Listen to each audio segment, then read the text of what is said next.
So I had a message the other day from a young man named Isaac. Isaac trains at Rogue Combat Club. He's a Muay Thai guy.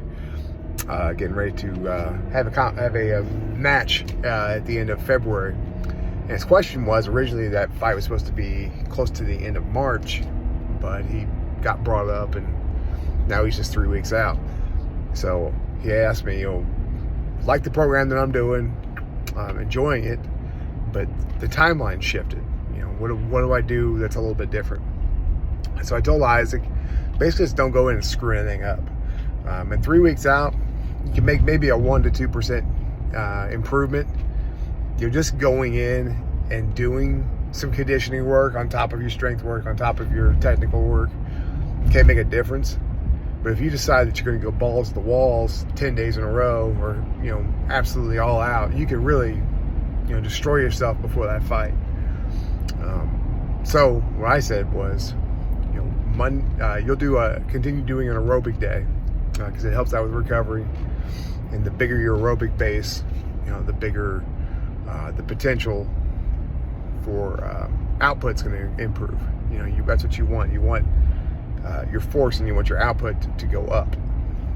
So I told him, continue doing the jogs or the steady state cardio. I have him on like 3 IBs on 3 6-minute nasal breathing pushes, where he just breathes through his nose 6 minutes at a time, and he adds a minute every week, from here on out.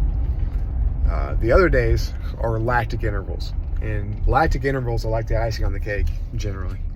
I don't prescribe them for everybody, but going into a fight, it can be beneficial both from again an output perspective as well as psychological. If you know that you can push as hard as you need to for 30 seconds and still have the reserves in the tank to recover and then do it again, that's a big psychological advantage that you have over your opponent.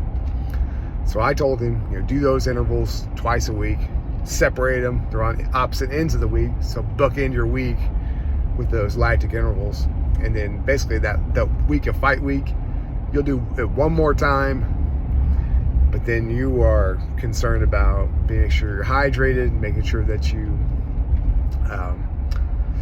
rested, make sure you make weight. Those are the only things that matter at that point, because you do not want to be in a position where you go into a weigh-in and freaking miss it. Like that's weeks and weeks of work that never manifests, so you never get that opportunity. So make sure you make weight, make sure that you're rested, make sure you're recovered. Find a way to sleep 7 to 8 hours a night.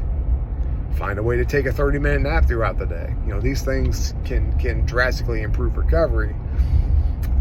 And also just eat better food. If everything that you're eating is packaged, if you're eating Hot Pockets 5 times a day, it's probably not the best thing for you. So learn to clean things up. If you can't grow it, pick it or kill it. You probably shouldn't be eating it, especially when you are preparing yourself for a fight, or preparing yourself for a big jiu-jitsu match, or just preparing yourself just to look better naked. That's just the reality of things. But get any more questions, drop them in the comments, and appreciate your time.